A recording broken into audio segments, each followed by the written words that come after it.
സാന്ദ്രാനന്ദാവബോധാത്മകമനുപമിതം കാലദേശാവധിഭ്യാം നിർമുക്തം നിത്യമുക്തം നിഗമശരതഹർത്രേണ നിർപ്പാസ്യമാനം അസ്പഷ്ടം ദൃഷ്ടമാത്രേ പുനരുപുരുഷാർത്ഥാത്മകം ബ്രഹ്മതത്വം തത്താവത് ബാധിതാക്ഷാൻ ഗുരുഭവനപുരീഹന്ത ഭാഗ്യം ജനാനാം. നമസ്കാരം. സനാതനധർമ്മ സംഹിതകൾ പങ്കുവയ്ക്കാനായുള്ള ചാനലായ നാദശ്രീയിലേക്ക് എല്ലാവർക്കും സ്വാഗതം. ഒരേ ശ്രീമന്നാരായണീയത്തിൽ 4 ശ്ലോകം 26ാമത്തെ ദശകത്തിൽ 4 ശ്ലോകമാണ് പറഞ്ഞു വെച്ചത്. ഇന്ദ്രദ്യുമ്നൻ അഗസ്ത്യശാപത്താൽ ആനയായിട്ട് മാറി ലക്ഷണമൊത്ത ഭഗവത് ഭക്തി കാരണം ലക്ഷണമൊത്ത ഒരാനയായിട്ട് ആ സ്ഥാനത്തിൻ്റെ ശക്തി കൊണ്ട് സേനസ്ഥേംന ത്രികൂടപർവ്വതത്തിൻ്റെ സ്ഥലമാഹാത്മ്യം കൊണ്ടും വളരെയേറെ പിടിയാനകളോടുകൂടി പൊയ്കയിലേക്ക് വെള്ളം കുടിക്കാൻ ഇറങ്ങി. യൂതേശാർത്ഥം ത്വപ്പണനോഭിരേവ, എല്ലാം ഈശ്വരപ്രേരണ തന്നെ. അടുത്തത് 5ാം ശ്ലോകം.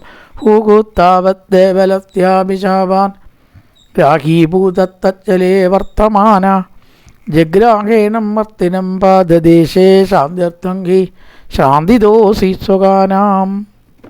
അപ്പം ആ പൊയ്കയിൽ ഒരനർത്ഥം കിടപ്പുണ്ടായിരുന്നു. ഹൂഹു എന്ന് പറഞ്ഞിട്ടൊരു ഗന്ധർവൻ ദേവലൻ്റെ ശാപത്താൽ അതിൽ കിടന്നിരുന്നു. ഹൂഹു താവത് ദേവലസ്ത്യാഭിശാപാൻ. ദേവല മഹർഷി പണ്ട് കുളിക്കാൻ ഇറങ്ങിയപ്പോൾ ഈ ഹൂഹു എന്ന് പറഞ്ഞതായിട്ടുള്ള ഗന്ധർവൻ മഹർഷിയുടെ കാല് പിടിച്ച് വലിച്ചു. ദേവല മഹർഷിയുടെ ദേവലസ്യാഭിശാപാൻ. ഇപ്പം ദേവലന് ദേഷ്യം ശപിച്ചു. മുതലയുടെ സ്വഭാവം കാണിക്കണ നീ ഒരു മുതലയായിട്ടാണ് മാറട്ടെ. മഹത്തുക്കളെ അപമാനിക്കുക, കളിയാക്കുക, പരിഹസിക്കുക, നേരം പോക്കാക്കുക, ഒരു രസമാവട്ടെ വിചാരിച്ചാൽ രസം തൽക്കാലേ ഉണ്ടാവുള്ളൂ. അതിനുശേഷം അനുഭവിക്കാൻ പോകുന്നത് ഘോരമായിട്ടുള്ള അനുഭവങ്ങളാവും. അതുകൊണ്ട് ഒരാളെയും പരിഹസിക്കരുത്. സജ്ജനങ്ങളെ കാണുന്ന നേരത്ത് നിന്ദിച്ചത്തെ പറയുന്നത് സജ്ജന നിന്ദ, പരിഹസിക്കുക ഒക്കെ പരിസ്ഥിതിയിൽ ഇഷ്ടംപോലെ ഉദാഹരണങ്ങളുണ്ട്. വിശ്വാമിത്രൻ, അസിതൻ, കണ്ണൻ മുതലായിരിക്കുന്ന മഹർഷിമാർ ആ ദ്വാരകയിൽ മംഗളകർമ്മങ്ങളൊക്കെ അനുഷ്ഠിച്ചിട്ട് പോകുമ്പോൾ, ചില കാര്യങ്ങൾ അവിടെ ചെയ്തിട്ട് ഇങ്ങനെ പോകുമ്പോൾ യാദവന്മാർക്ക് എന്ത് തോന്നി? ഇവരിപ്പോൾ ഈ ത്രികാലജ്ഞാനികളാണെന്ന് പറയണല്ലോ. നമുക്കൊരു തമാശ ഉണ്ടാക്കുക. സാമ്പനെ സ്ത്രീവേഷം കെട്ടിച്ചു, ഗർഭിണിയാക്കിയിട്ടുള്ള സ്ത്രീവേഷേ. ആരോടാ കളി? ത്രികാലജ്ഞാനികളായിട്ടുള്ള മഹർഷിമാരോടാ. സാമ്പനുണ്ടോ ഗർഭിണിയാവണു? ആണാണ്. എന്നിട്ട് ചോദിച്ചു, ഇവൾ ആൺകുട്ടിയെ പ്രസവിക്കുമോ പെൺകുട്ടിയെ പ്രസവിക്കുമോ? ആദ്യ പ്രസംഗികൾ നമ്മളെ കളിയാക്കണം. മുസലം ഇരുമ്പൊലയ്ക്ക് പ്രസവിക്കും. ദേഷ്യം വന്നാൽ നമ്മൾ തന്നെ ഒരു ഒലക്കയുടെ മൂട്. അതുകൊണ്ട് നിങ്ങളുടെ കുലം മുടിയുകയും ചെയ്യും. ഉണ്ടായി മുടിഞ്ഞു, വെറുതെ പോയോ? അപ്പോൾ മഹത്തുക്കളെ പരീക്ഷിക്കുക, മഹത്തുക്കളെ അപമാനിക്കുക, അവരുടെ മഹത്വത്തെ പരീക്ഷിക്കുക, ഇതൊക്കെ ചെയ്താൽ അനുഭവം അതിതീവ്രമായിരിക്കും. ഗ്രാഹീഭൂതത്തജ്ജലേ വർത്തമാന, മുതലയായിട്ട് ആ ജലത്തിൽ വർത്തമാനനായിട്ടുണ്ട്, അവിടെ കിടക്കുന്നുണ്ട്. അപ്പോൾ എന്ത് ചെയ്തു? ഈ ആനയെ ഈ മുതലയിട്ട് പിടിക്കുകയാണതിന് മോക്ഷത്തിനുള്ള സമയമായതുകൊണ്ട് ഈ ഊഹു എന്ന് പറഞ്ഞിട്ടുള്ള ഗന്ധർവൻ്റെ സ്വരൂപം കിട്ടണം. ശാപത്തിനൊക്കെ സമയമുണ്ട്, അത് കഴിഞ്ഞാൽ പോവും. അപ്പോൾ വീണ്ടും അവന് ഗന്ധർവനായിക്കോട്ടെ എന്ന് വിചാരിച്ചതിന് കാരണം വേണ്ടേ? ഹസ്തിനം പാദദേശേ, ആ ആനയുടെ കാലിൽ പിടിച്ചു. പാദദേശേ, അതിവിടെ ഒരു തത്വമാണ് അവസാന ശ്ലോക വരി. ശാന്ത്യർത്ഥം കെ ശാന്തിദോഷി സ്വകാനാം. തൻ്റെ ഭക്തന്മാർക്ക് ഭഗവാൻ ചിലപ്പോൾ കഷ്ടങ്ങൾ കൊടുക്കും. എല്ലാവരെയും പോലെ സുഖമല്ല കൊടുക്കുക. അതുകൊണ്ട് എന്താണ്, അവൻ്റെ മനസ്സ് കൂടുതൽ കൂടുതൽ പാകം ആവും. ഉരുക്കിടുന്നു മിഴിനീരിലിട്ട് അല്ലേ, അടിച്ച് കാച്ചി എന്നൊക്കെ പറഞ്ഞിട്ടൊരു ശ്ലോകം ഉണ്ട്. നാലാപ്പാട് നാരായണ മേനോൻ എഴുതിയതാ. ഭുവനേക ശില്പി ഏതോ പണിത്തരത്തിന് ഉപയുക്തമാക്കാൻ. ഈ തട്ടാൻ സ്വർണത്തിനെ ഇങ്ങനെ നല്ല ചിട്ടി കൊണ്ട് അടിച്ച് ചുട്ട് പഴുപ്പിച്ച് ആ സ്വർണത്തെ ഭേദ്യം ചെയ്യും ഇല്ലേ, കണലിലിട്ട് പഴുപ്പിച്ച് അടിച്ച് പരത്തി. അത് എന്തിനാ? കൂടുതൽ കൂടുതൽ തിളങ്ങി നല്ലൊരു ആഭരണം ഉണ്ടാക്കി കഴിഞ്ഞാൽ നന്നായിട്ടുണ്ട് കേട്ടോ, എന്താ രസം. അപ്പോൾ ഇതെങ്ങനെയാണ് ഇവിടേക്ക് എത്തിയത്, പണിത്തരത്തിന് ഉപയുക്തമാക്കിയത് നല്ല മാട്ടവും അടിയും കൊടുത്തിട്ടാണ്. അപ്പോൾ ഏതോ പണിത്തരത്തിന് ഉപയുക്തമാക്കാൻ ചിലപ്പോൾ ഭഗവാൻ നമുക്ക് എന്ത് ചെയ്യും, ധാരാളം അടി തരും, വിഷമം തരും. ആ കണ്ണീര് വേണത്രേ വരുന്ന നേരെവാൻ. അതാണ് ശാന്ത്യർത്ഥം ഹി ശാന്തിക്കായി കൊണ്ട്, അല്ലയോ ഗുരുവായൂരപ്പ, പട്ടേരിപ്പാടിന് ആ രോഗം വന്നുകൊണ്ടല്ലേ നാരായണീയം ഉണ്ടായത്. അല്ലെങ്കിൽ ഇന്ന് നാരായണീയം നമുക്കില്ല, ഈ വായിക്കുന്ന നാരായണീയം നമുക്കില്ല. അപ്പോൾ എത്ര ആളത് വായിച്ചിട്ട് ആനന്ദിക്കുന്നു. അപ്പോൾ ആ ഒരു ഉദ്ദേശത്തോട് കൂടിയിട്ടാണ് വാതരോഗം കൊടുത്തത്. ഗുരുനാഥൻ്റെ വാതരോഗം മാറാൻ വരം ചോദിപ്പിച്ചത് ഭഗവാനാണ് ചെയ്യിച്ചത്. അപ്പോൾ ശാന്ത്യർത്ഥം ഹി ശാന്തിദോസി സ്വഗാനാം, തൻ്റെ ആൾക്കാർക്ക് ഭഗവാൻ ചിലപ്പോൾ കഷ്ടങ്ങൾ കൊടുക്കുക, എന്നിട്ടാണ് അനുഗ്രഹിക്കുക. അങ്ങനെയുണ്ടോ അനുഗ്രഹം? അങ്ങനെയുണ്ട്. കുചേലിനെ എത്ര ദാരിദ്ര്യം കൊടുത്തിട്ടാണ് അനുഗ്രഹിച്ചത്, സമ്പത്ത് പിന്നെയല്ലേ കൊടുത്തുള്ളൂ. ചില സമയത്ത് ഈ കഷ്ടങ്ങൾ കൊടുക്കും. ആ കഷ്ടങ്ങളൊക്കെ എന്തിനാണ്? ഇവൻ്റെ ദുരിതങ്ങൾ തീർന്നു പോകണം. ഇതിൻ്റെ പിന്നിൽ തീർച്ചയായിട്ടും ഒരു സുഖകാലമുണ്ട് എന്ന് ഉറപ്പിക്കാൻ അതിന് സംശയമൊന്നുമില്ല.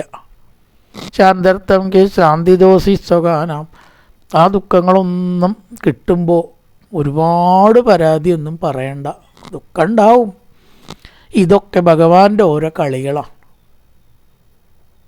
അതാണ് കുചേലോർത്ഥത്തിൽ പ്രയോഗമുണ്ട്, വിചിത്രരൂപ തവ ഖല്ലു അനുഗ്രഹ. അല്ലയോ ഗുരുവായൂരപ്പ, അവിടുത്തെ അനുഗ്രഹം വിചിത്രമായിരിക്കും.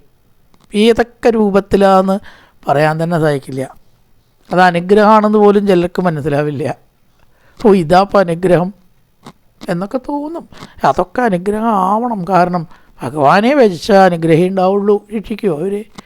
നമുക്കത് മനസ്സിലാക്കാൻ കഴിയണില്ല. അതാണ് വിചിത്ര രൂപസ്തവ ഖല്ലു അനുഗ്രഹ. ഇതിനെയൊക്കെ നമ്മൾ കടക്കണം, തരണം ചെയ്യണം, ഭഗവാന്റെ പരീക്ഷയിൽ വിജയിക്കണം. തോറ്റാൽ കഴിഞ്ഞു കഥ. അപ്പോഴും നമ്മൾ ഭഗവാനെ കുറ്റം പറയരുത്. ഞാനതിന് പലപ്പോഴും ഉദാഹരണം പറയുക, നല്ല സ്നേഹമുള്ള ഒരു നായ, നമ്മളതിനെ എത്ര ഉടമസ്ഥനാണെങ്കിൽ ദ്രോഹിച്ചു നോക്കൂ. എങ്ങനെ അട്ടിച്ചാലും എങ്ങനെ ദ്രോഹിച്ചാലും ആ ഉടമസ്ഥനെ തിരിച്ച് ചെയ്യാത്തൊരു ജീവി ഈ ലോകത്തിലുണ്ടെങ്കിൽ നായയേ ഉള്ളൂ. എങ്ങനെയാണ് അതിന് കഴിയണതെന്നറിയില്ല. ഒരു കടി കൊടുത്താൽ കഴിഞ്ഞില്ല, ചെയ്യില്ല. ഉടമസ്ഥനെ അത് ചെയ്യില്ല, എന്ത് വന്നാലും ചെയ്യില്ല. ഇത് വല്ലാത്തൊരു തന്നെയാണ്.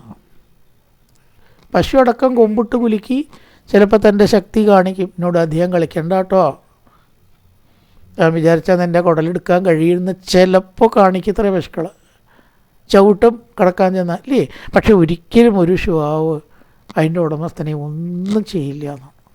അതുപോലെ ആവണം ഭക്തൻ എന്നാണ് അപ്പോൾ പറഞ്ഞു വരുന്നത്. അങ്ങനെയുള്ള ആ ഒരു പരീക്ഷണം ഭഗവാൻ ചെയ്യും. ഇവൻ എത്രത്തോളം തന്നിൽ കൂറുള്ളവനാണ് എന്ന് വെച്ചിട്ട് വിഷമം കൊടുക്കും. ആ വിഷമത്തിനൊന്നും നമ്മൾ തെറ്റായ രീതിയിൽ പ്രതികരിച്ചുകൂടാ. കാരണം ആരാണ് തെറ്റി ശിക്ഷ തരുന്നത്? ഈശ്വരനാണ്. ആ ഈശ്വരന് നേരെ ഒരു മനുഷ്യന് എന്ത് ചെയ്യാൻ കഴിയും? എന്തെങ്കിലും വിരൽ അനക്കാൻ പറ്റുമോ? ഒരു രാജാവിൻ്റെ നേരെ നമുക്ക് വിരലനക്കാൻ അധികാരമുണ്ടോ? ശക്തിയുണ്ടോ? ഒരു ഭരണാധികാരി ആയിക്കോട്ടെ ഇന്നത്തെ രീതിയിൽ പറ്റില്ലല്ലോ. പിന്നെ ഈശ്വരൻ എന്ന് പറഞ്ഞാൽ ആരാണ്? ഈ പ്രപഞ്ചം മുഴുവൻ നിയന്ത്രിക്കുന്ന ആളാണ്. അതൊന്നും മനസ്സിലാക്കേണ്ടതുണ്ട്. അതുകൊണ്ട് ഒരു കാരണവശാലും ഈശ്വരനെ പഴിക്കുകയോ കുറ്റം പറയുകയോ ക്ലിഷ്ട അനുഭവങ്ങളും തിക്ത അനുഭവങ്ങളും വരുമ്പോൾ ഭഗവാനെ തള്ളി പറയുകയോ ചെയ്യരുത്. അമ്മ തല്ലിയ ആരെ പിടിക്കുക? അമ്മേന്ന് വിളിച്ച കരയില്ലേ? കുട്ടിയല്ലാണ്ട് എന്താ ചെയ്യുക? എവിടേക്കാ പോവുക?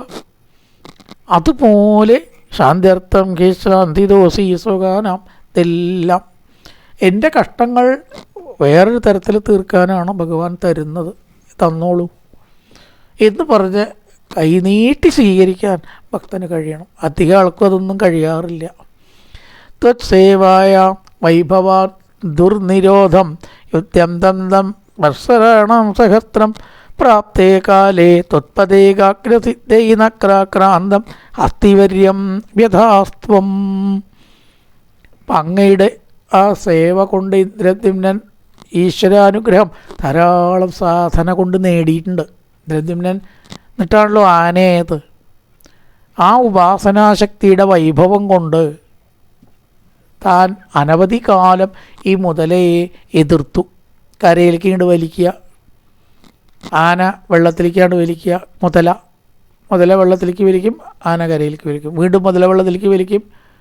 അവിടെ നിന്നാണ് ഗജേന്ദ്രമോക്ഷം ഭാഗവത്ത് തുടങ്ങി തന്നെ ചെയ്യുക. എന്നിട്ടാണ് ഊഹു ഗന്ധർവൻ്റെയും ദേവലൻ്റെയൊക്കെ കഥ കൊണ്ടുവരുന്നത്.